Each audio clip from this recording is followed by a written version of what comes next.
So we are the next panel, originally the morning panel.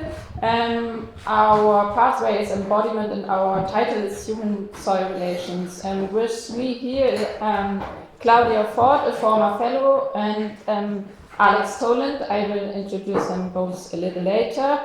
And as you know, the format of these panels were that we as fellows invite people we want to work or think with, and it would be, or our task was to also invite one of the former fellows. And actually, already in my application to the panel on planetary thinking, I wrote that I desperately want to meet the former fellow Claudia, and so here we are, and this is really great. Here is a password, verbitte. Ist okay, ist da mal. It wants a password.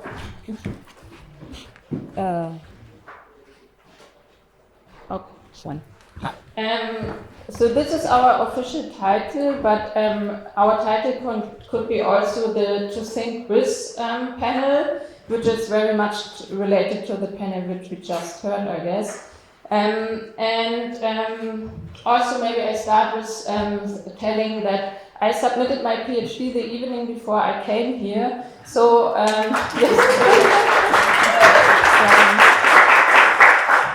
I wanted to submit my PhD the day before I came to the panel at all, half a year ago. No, that's not the story. But that's the reason why I allow myself to make more storytelling today and not so much of a proper academic talk, and maybe you can hear it as an invitation to read my dissertation if you want to know more about my work. So we are the To Think With panel. I want to think with Alex and Claudia, but also with soil. And to think with, in Donna Haraway's words, is to stay with the natural, cultural, multi-species trouble on Earth. Another quote from Donna Haraway I want to use today is that it matters what matters we use to think other matters with. It matters what stories we tell to tell other stories with. It matters what knots not knots, what thoughts think thoughts, what descriptions describe descriptions, what ties tie ties. It matters what stories make words and what words make stories. So I will start with a poem I wrote during a post-human summer school run by Rosi Braidotti in Utrecht. You can also read it as a positionality statement. I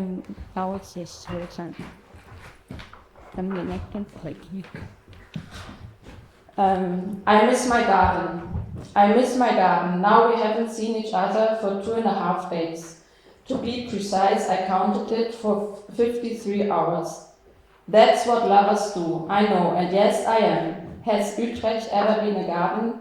When was it? Will my garden ever become a city? I hope not. I miss the pumpkins, the tomatoes, the sandy soil of Brandenburg. Here is no soil, only dead soil. Here are no tomatoes, only these artificial Dutch Monsantonian supermarket red fat boys which desire to be a tomato. Rosie, Braidotti, even said they taste like cauliflowers or something of the sort. Poor guys. Maybe they have never seen the sky. Anyway, I miss the communication with my garden. I only noticed when I talked about communication with my garden that in the word communication there's action and care and a commune and an I. I miss how my garden asked me in the morning to be there again, to take care again by listening what they need. Of course the garden is a they, an assemblage, a multitude, a non-binary queer pervert, a non-human human encounter. The garden tell me what they desire, sexual or not, in an affirmative way. People around here are talking too loud, too proud, too selfish, too long and too English. Have these posthumanists ever communicated with a garden? Here are houses and stones and cigarette leftovers, and yes, of course, some trees, but they are just here to pretend that nature is alive.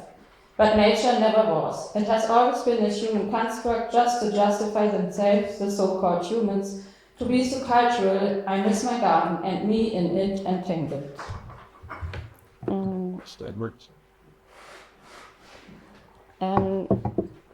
Now all of you have some soil, you can do whatever you want with this soil.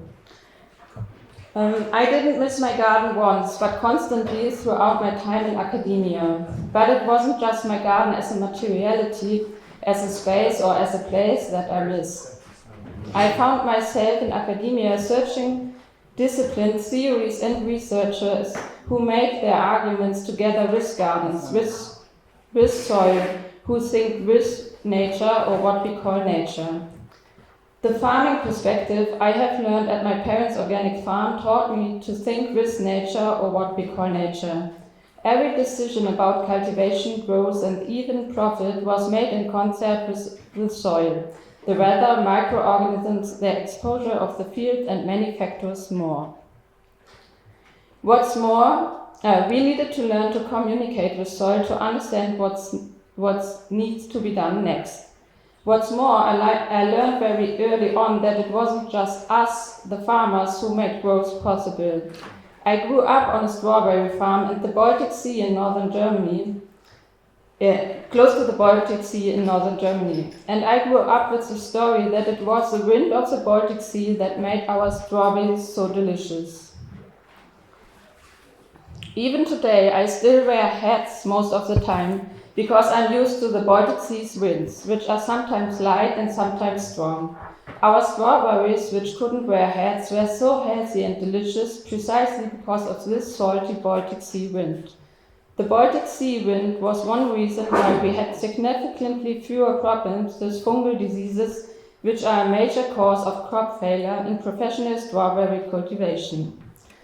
Botrytis cinerea, Phytophthora cactorum and Sparroxea macularis, the leather rot and rhizome rot, the strawberry mildew, were words I grew up with, but the Baltic Sea wind, combined with the extremely sandy soils, balanced crop rotation and precisely tailored organic farming practices meant that these harmful fungi were mostly just a constant worry, that they could infect our strawberries, but they never came into reality. At some point during my time at university, I realized that in my interdisciplinary excursions between the humanities, the social sciences, and the natural sciences, as well as the arts, I was searching for a place where this understanding of the world was taken seriously, where this understanding of and approaching the world was used as a tool to solve the problems of our time.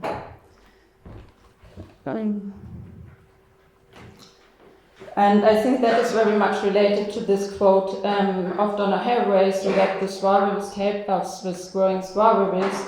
No species, not even our own arrogant one pretending to be good individuals and so-called modern Western scripts, acts alone. Assemblages of organic species, of abiotic actors, make history, the evolutionary kind and the other kinds too. When my sister Eva von Redecker was 4 years old, she wanted to paint a picture of her family. She asked our mother to write down all the words she needed for it. They were Mom, Dad, and sandy soil. I haven't been born then. She writes about this moment in her book Bleibefreiheit. Agricultural sciences are not built on these two approaches to the world, neither on kinship relations with what we call nature, nor on an understanding of planetary agency in which many forces work together.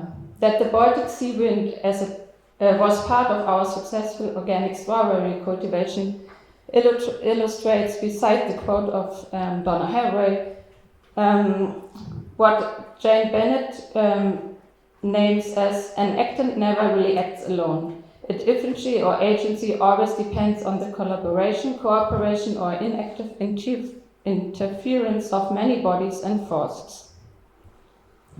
But these ideas are based on completely different ideas than the one on which agricultural sciences, in which I did my PhD, are founded.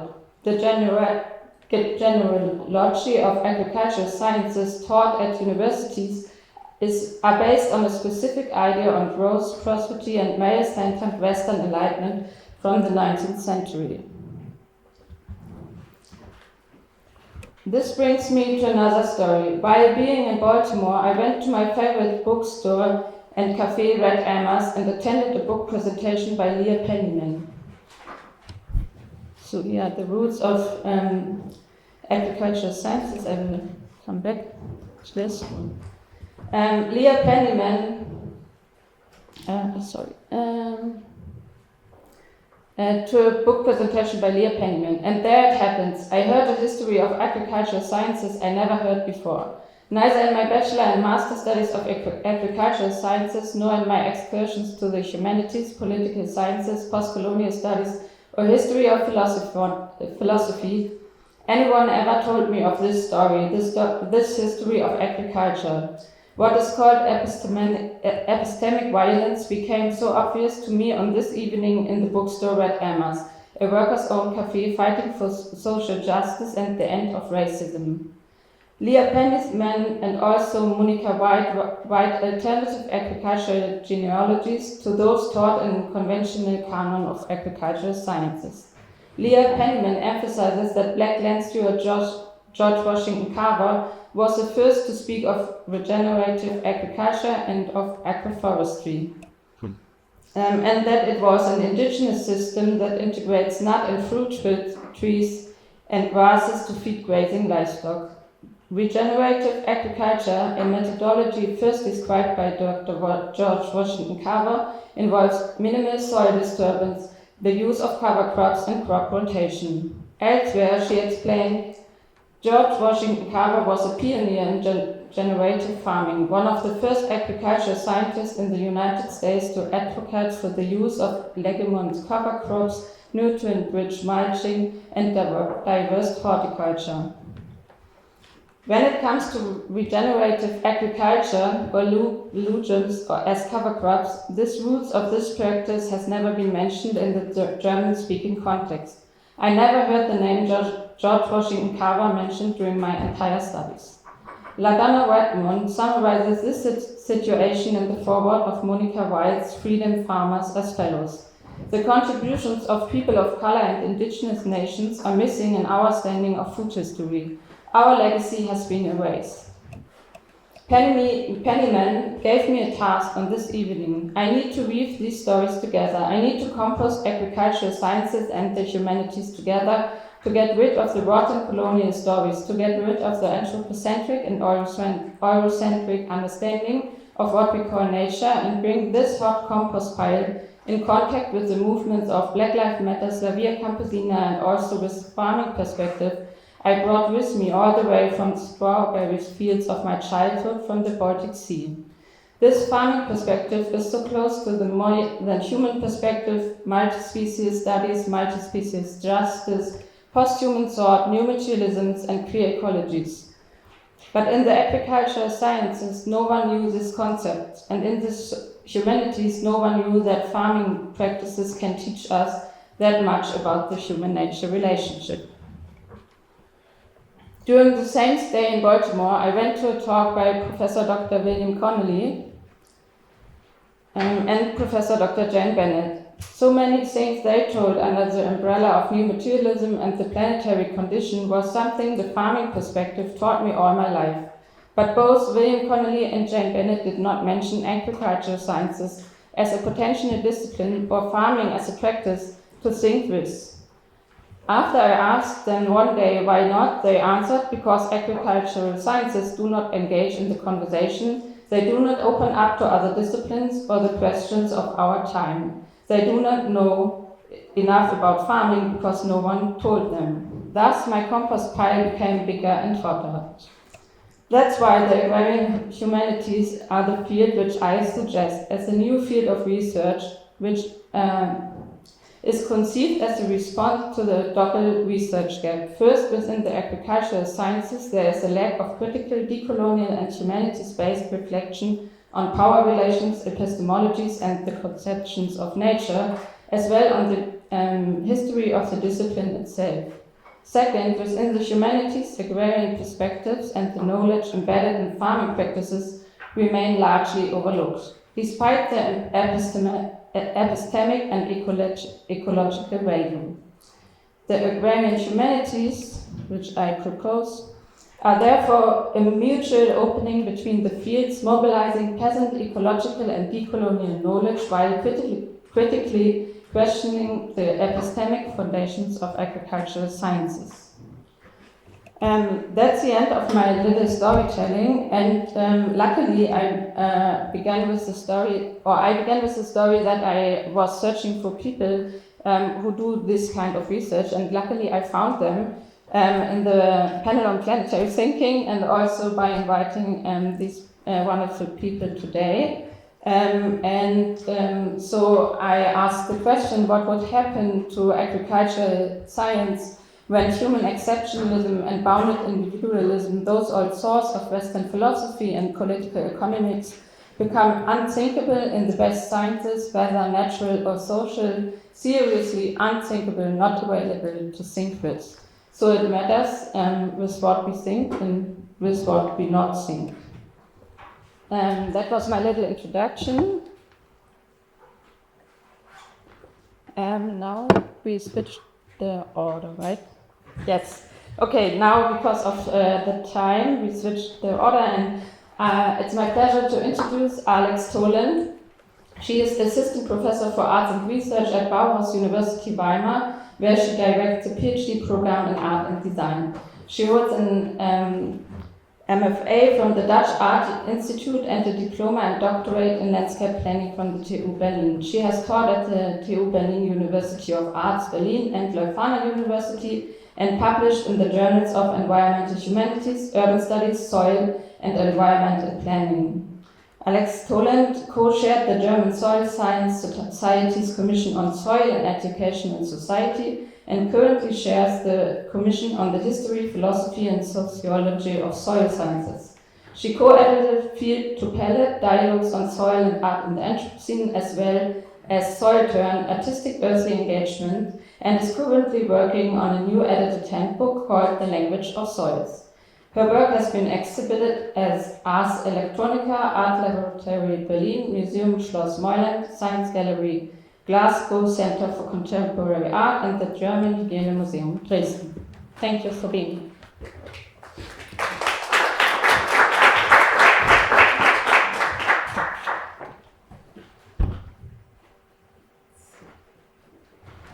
Well, thanks very much for the invitation. I feel very privileged to be in a space like this with all of you. Regarding the themes of the conference, so planetary politics, planetary relations, I want to begin with a respectful acknowledgement of the planetary relations and planetary practices of the Wampanoag people, the people of First Light, whose land I grew up on, whose land was one of the first to be taken by settler colonists on the Turtle Island, and whose land and people continue to teach honorable and regenerative relations today. The project I want to share with you today, which was published in the Journal of Environmental Humanities in 2023, builds on many conversations and observations through my work with the IUSS, Anthropocene comments, and sticky nodes in networks like this, resulting in artistic interventions, publications, and collectively bundled under what I would call the soils term in the social sciences, humanities, and arts.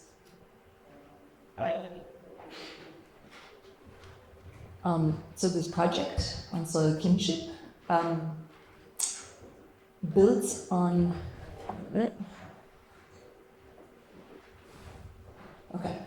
It builds on the idea of kin regwa with geogenic and pedogenic others. So I very much relate to this idea of my sisterhood sandy soil. So coming from the context of Brandenburg, I feel very much related to what you've said. Kin. Kin is in the ancestral relationality practiced by Wampanoag and other indigenous people of the north, the south, by my own Irish ancestors, and by a growing number of post-humanist artists, humanities scholars, activists, and indigenous allies who will not accept the condition of the Anthropocene as our great-great-great-grandchildren's fate. Kin, as in the science fiction visionary Ursula K. Le Guin's proposal, that one way to stop seeing trees and rivers and hills and occupied sand and stones and peat only as natural resources is to class them as fellow beings, kinfolk. The Soil Kin project integrates theoretical provocations with performative supports to expand and sensitize Earth System's knowledge, while at the same time contributing to multi-species scholarship on kin making, geogenic and paleogenic topics.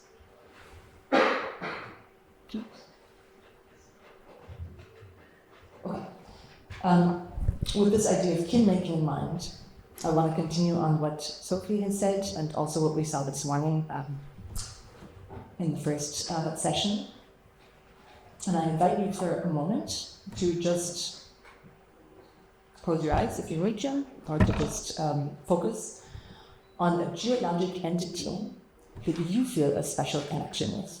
So it could be a rock formation or a beach or some kind of sand or stone that you know as a child. Maybe it's a piece of jewelry. Maybe it's a marble floor of a historic site. So take a moment to just maybe greet this stone entity in your sensory memory and acknowledge its place in the moment. Acknowledge its deep time and recent time, its unique textures and volume. So think about what this geologic being makes it familiar, what draws you to its touch. So this is one example of a geocompanion. It's a pudding stone from Boston. Pudding stone is a conglomerate of different colored clasts that populate parks and open spaces around Massachusetts coast, reminding Bostonians of their diversity and their connections, kind of like a rainbow of little pebbles all stuck together in history, peering with curiosity over the South Bend. In his essay about a stone, some notes on geologic conviviality, environmental researcher Hugo Reinert poses the question, what kind of critter might a stone be? Does it have a life or something like it? What modes of passionate immersion or love or intimacy could a stone afford? Reinert's provocation of reading the unknown dynamics of northern resource extraction and capitalist modernization through the figure of sacrifice is interesting to me as a hybrid scholar situated between the fields of artistic research, environmental humanities, and soil sciences. It encourages a recognition of subjectivity, and with that, vulnerability, of geogenic entities that have come into being not only through igneous, sedimentary, metamorphic processes, but through cultural recognition and engagement. So Reiner describes Saidi stones, which you see here on the left, both on the right, as powerful entities capable of not just transacting with livings, but of forming bonds and entering relations, giving petitioners luck and material benefits in return for appropriate offerings, or inflicting violence or illness in the case of destruction or displacement of such sacred stones. So this Soil Kin project responds to Reinert's research in the north by tracing this kind of glacial journey of the Saidi stones from Scandinavia and their sandy offspring, so glacial till, all the way from the far north to a terminal moraine along the outskirts of Toland. And these are stones that you would find.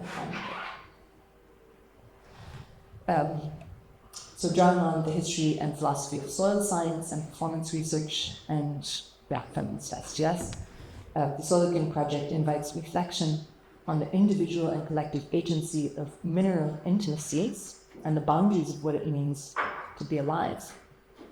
So life in this project is not based on biological definitions of life, but on a more open understanding described by NASA scientists, Stuart Bartlett and Michael L. Long, who coined the term life, L-Y-F-E, arguing that standard definitions of life are restrictive and may bind future astrobiological research from the life that is hiding in plain sight because they're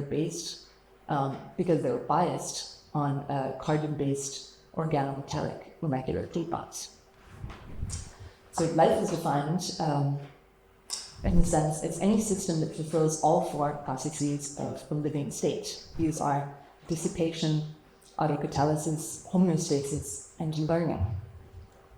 And I think these conditions could be brought into conversation with the 5 conditions for planetary intelligence that Anna mentioned yesterday. For time reasons, I'm going to skip the whole argument about the animating powers of negotiation. I hope that you read the paper.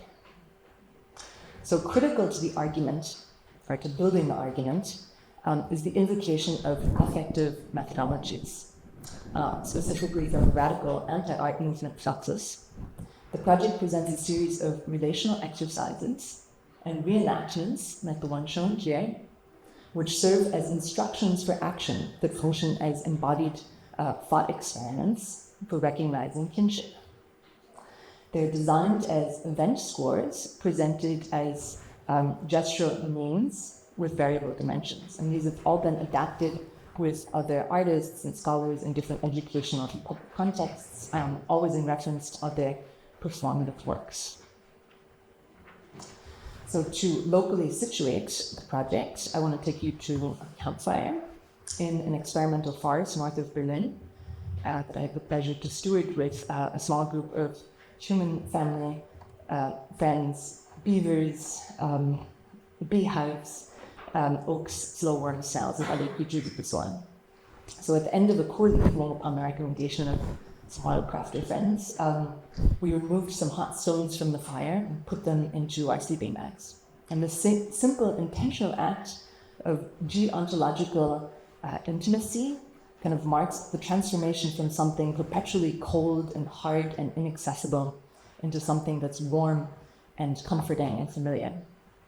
And this was translated into an event score, out of Fluxus. Exercise 1, stone heat transfer event. This is in reference to Kemp Friedland's heat transfer event from 1970. Take a hot stone from the fire and hold it close to the body. Pass it between hands and feet and dissipate the heat. So the development of these scores. Right, so the development of the scores, and there were, I think, maybe 20 in all, developed over a period of 2 years, served as a performative framing for 3 basic propositions. 1, a non-normative understanding of soil subjectivity could lead to soil kinship, with appreciable social and ontological qualities to trouble the dominant exploitative human-soil relationships indicative of the Anthropocene.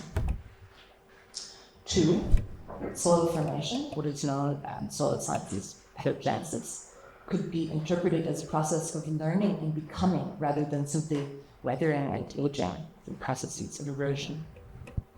And 3, soil kinship is situated within a dynamic interplay of resistance and consent, demanding that the terms of relationship between humans and soils be mutually beneficial and appropriate to the slowed down timescale of events in which soil beings live and operate.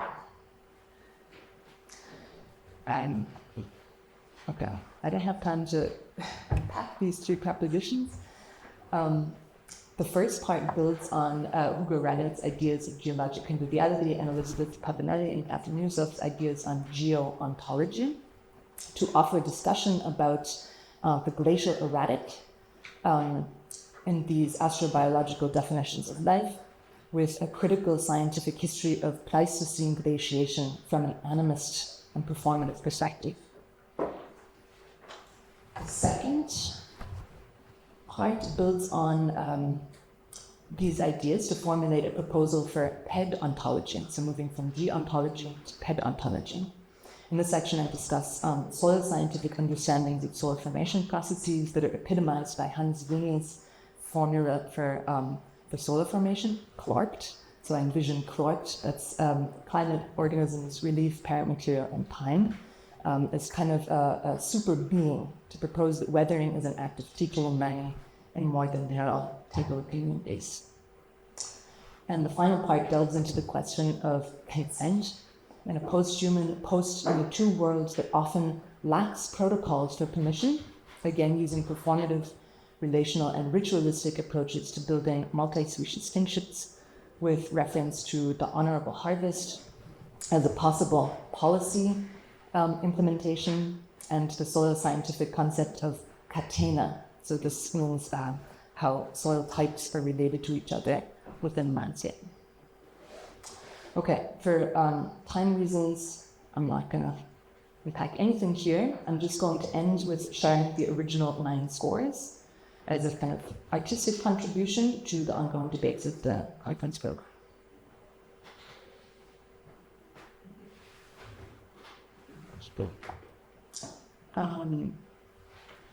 So this is the push and stone event. Push a stone with the salad until it pushes back.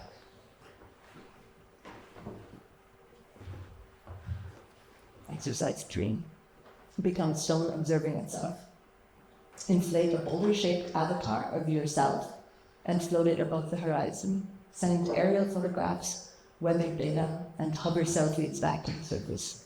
Send surface data back to your hovering self.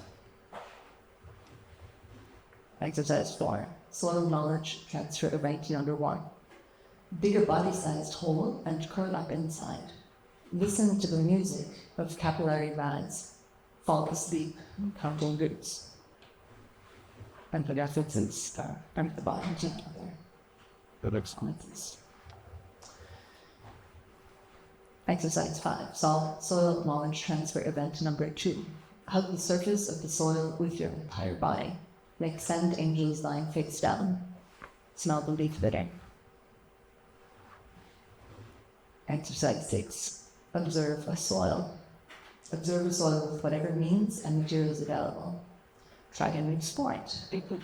Go soil judging. See your actual sport. That's good. Exercise 7. Get to know your neighbors. Introduce the soil to its neighbors. Place mirrors in adjacent pits so soils can aid each other. Good. Exercise 8. Flux performance for the post-entry zone. Dance with stone for one leg in. Dance with soil for one leg. And final one, exercise 9. Practicing reciprocity. Compost as if your life depended on it. It does. Unseal sealed surfaces. Replace concrete beds with mulch brackets. Give thanks. Have a nice day, and thank you for listening.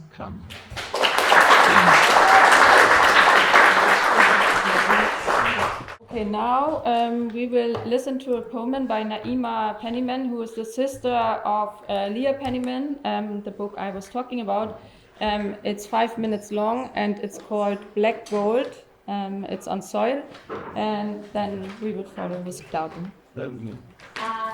I live there. On the bottom, I'm in the penguin there. Wait. Okay. But it's that. That's very good.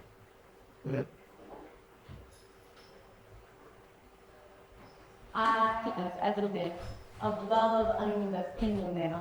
Kneecap stained from kneeling to pray. Sacred remains on yesterday. Fertile with future. I am musk after rain, soft, firm, unconditional embrace, bosom of eternity. I am the earth and floor, slapped with souls of feet, origin story and sorcery. I am vast in cosmic composed, sand, silk, stone, composition of decomposed bones and primordial ferns, reborn. I am sun turned to rot, particles of stardust heaped in terracotta pots, this thing the living clings to, nascent sieging ancient trinity, this melanin-rich thickness, a dripping mineral and mystery. I am the lactic blackness, hummus of fecundity. I am mud cloning to cassava root in the lower holes of slave ships. The Shadi Claudia raised up sugarcane, fed cotton profits of enslavement. I am arid trails, damp cantinas and dislocation, earth snatched from Japanese farmers' grass rough into concentration. I am getting raped by colonization. Who changed his name to capitalism but retains the same enslavement, the erasure and breakage of all my relations for global market chocolate whose growers face salvation. I am the sweet smell of freedom. I am promised past plantation, the ground under Heritage Railroad, the cracks in pavement post-migration. I spawn the roots that push through shoots that subverting subjugation. I am low, lush with nitrogen in Dr. Carver's legume fields. I am the calcium in the Black Panther's free breakfast meals. I am cooperative acres, Fanny and Payma made real, the once toxic lots had a carpet garden plots, healed. I am ashes of burned Monsanto seed, stamped under the feet of Haitian revolutionaries. I am red hot from tomatoes from Taco Bell boycotts, fertilized by the finish of Marco's farmers left to the drought. I am proof of life after death. I am dawning from decay, mass graves in my belly, my open palms spawn gardens. Transmuter of toxins, cauldron of embryos, cradle of coffins, atmospheric alchemist sequestering carving.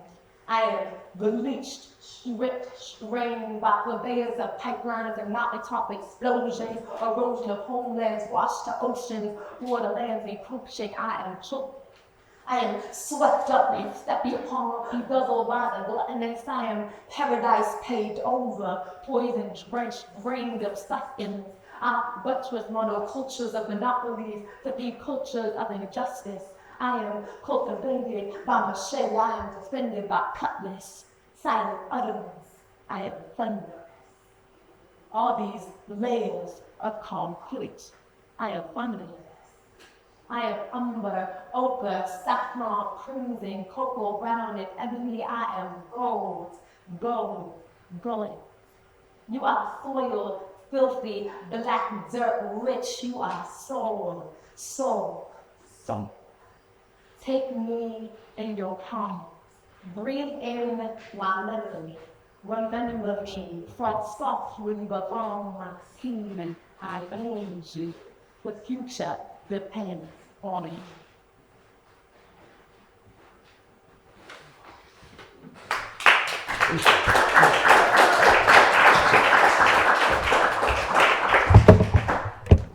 Our next speaker is Claudia Ford. She has enjoyed a global career in academia, international development and women's health. With the microphone, right? Wait a second. Microphone is here. Spanning for decades and all continents. Dr. Ford is a tenured professor and chair of the Department of Environmental Studies at the State University of New York, Potsdam. She teaches ethnobotany, indigenous knowledge, gender studies, international business, environmental justice, and environmental literature in classrooms and workshops. Dr. Ford is a visual artist and writer and serves on the boards of directors of organizations that are committed to ending poverty, racism, and injustice in food systems, along with transforming the practice of agriculture to renew the vitality of the earth and the health and wholeness of our communities. She is on the board of Soul Fire Farm, the farm run by Naima and Thea Penniman, and she is also an amazing artist. The artwork can be seen in the entrance hall. Thank you. Thank you, Sophie. It's really nice to be able to be here. Big thanks to the panel. My time as a fellow is something that I'm still very much aligned to, proud of, and happy about. I miss Gieson, I miss all of you. I'm always happy to share space with Alex and Sophie, and especially happy to share space with my colleagues, sisters, Naima and Leah, and be on their board. I've been on their board since 2016. I know people are talking about time, and I want to also be mindful here. This presentation I did specifically for today, to think about soil. And a reminder that World Soil Day is coming up very soon, December 5th. In terms of my relationship to agriculture, and I really just have a few things to say for each of these topics, I invite you to ask me for a copy of this presentation. I do have it in PDF form, and I'm lucky enough as an artist scholar that my artwork is out here as well as in the presentation, and I hope sometimes that my artwork speaks when my academic work cannot. Our food system, as we've heard, both Naima and Leah say, is built on land theft and genocide of indigenous peoples and the exploitation of black and brown labor. And so proudly, Soulfire Farm is an Afro-Indigenous-led community farm and training center that's dedicated to uprooting racism and seizing sovereignty in the food system. Agriculture, as Anna Piggott says, is an activity where human and more than human come together, and as we've heard about our strawberries, in a very intimately intertwined way. And as such, we've long had the farmer philosopher. We've long had this intertwining of a very physical, chemical, scientific activity with one which has a very, very strong spiritual and philosophical meaning. And so regenerative agriculture, and especially when there's a focus on the spirituality, as there is on our farm, is in fact practicing things that increase the soil carbon, increase the topsoil. We are very proud to find out just last week that we have regenerated the sandy soils of upstate New York, where Sophia Farm is, to levels that have not been seen for over 20 years just by practicing regenerative farming methods.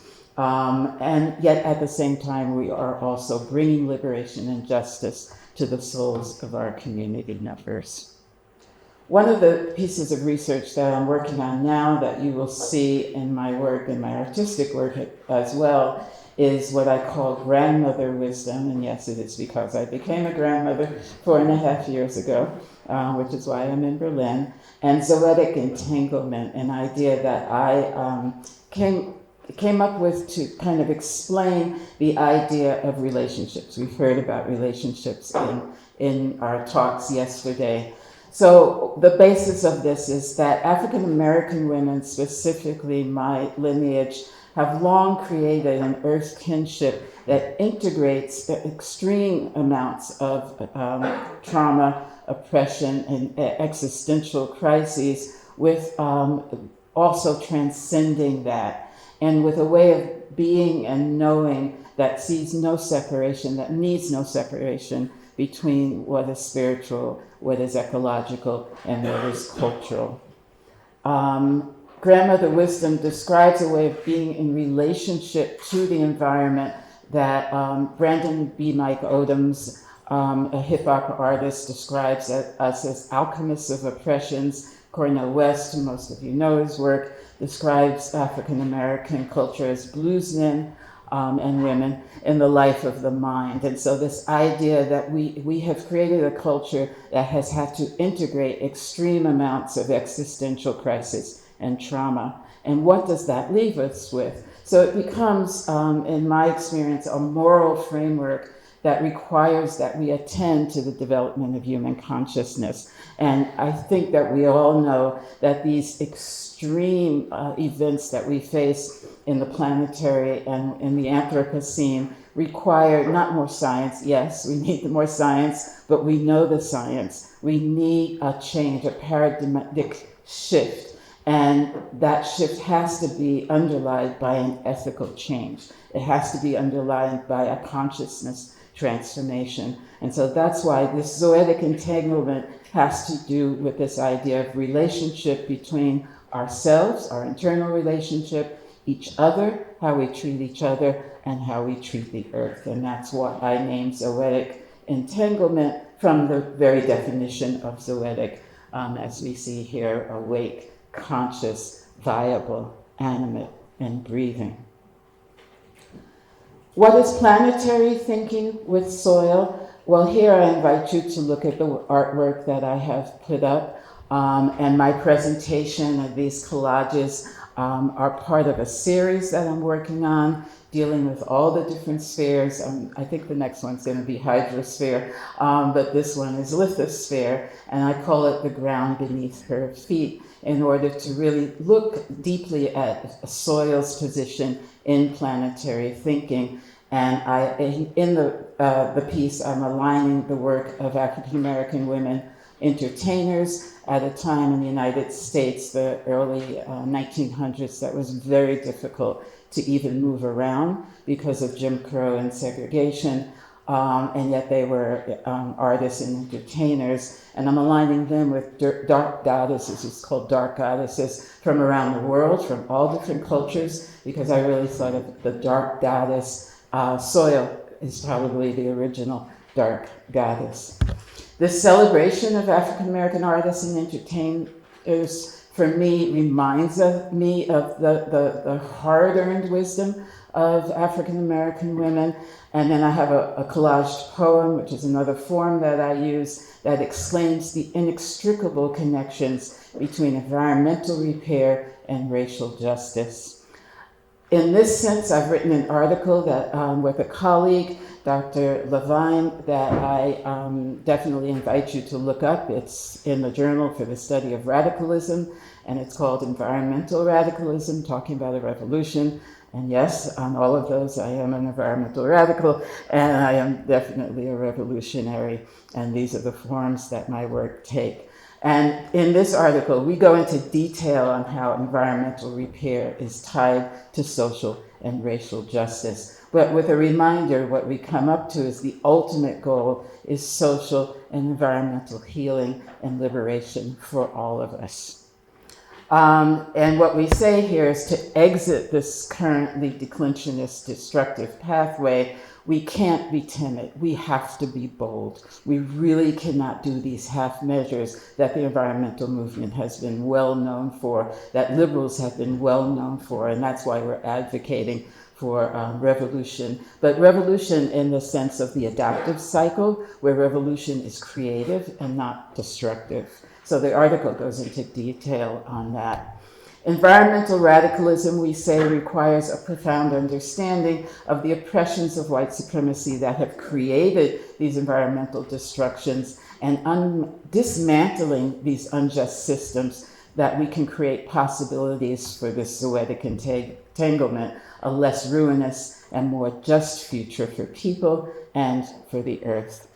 We're convinced that to be successful in halting and remediating our present destructive environmental conditions, this radicalism must incorporate a significant, non-trivial paradigmatic shift in our human self-development, our social structures, and the knowledge base under which are the foundations of these structures. And of course, we talk a lot about our debt to indigenous knowledge, which I hope that all of us will take as an opportunity in our work to acknowledge and cite our relation to indigenous knowledge. When I was a fellow here, I looked at the indigenous roots of Gaia theory, for example. And if you want to talk to me more about that, I'd be happy to discuss that with you.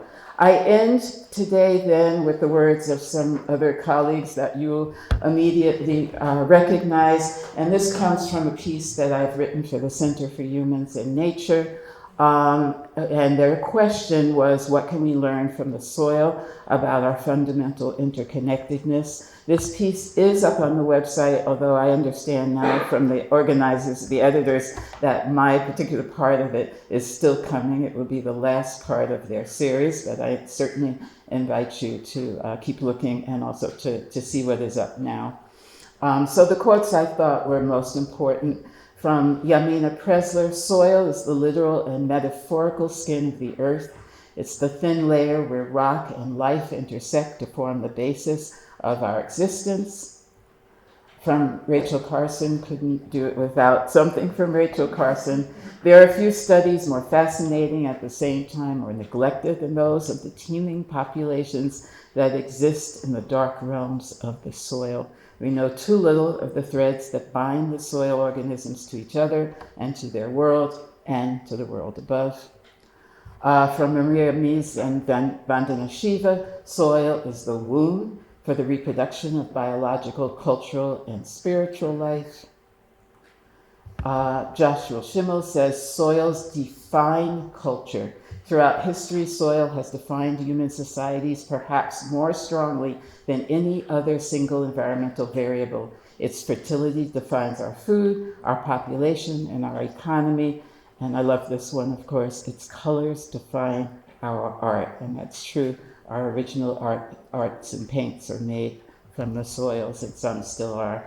And finally, of course, from Wendell Berry, the greatest of the farmer philosophers, soil is the great connector of lives, the source and destination of all. It is the healer and restorer and resurrector by which disease passes into health, age into youth, death into life.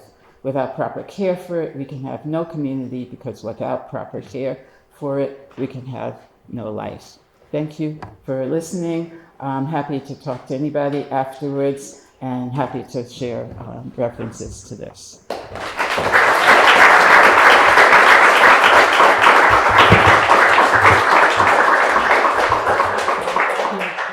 So actually we have 2 more minutes, and you ask the favor of taking the soil in your hand, and I would have been less polite, and I would have taken a whole handful and put it in your hand, but Alex is more polite than I am. So you have now a tablespoon as far as I saw, but take more if you want.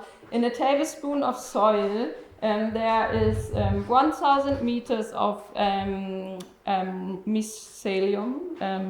So also the tablespoon amount is a good reference. But if you take a handful of soil, then there are more living organisms than people on the earth. So yeah, please engage with soil.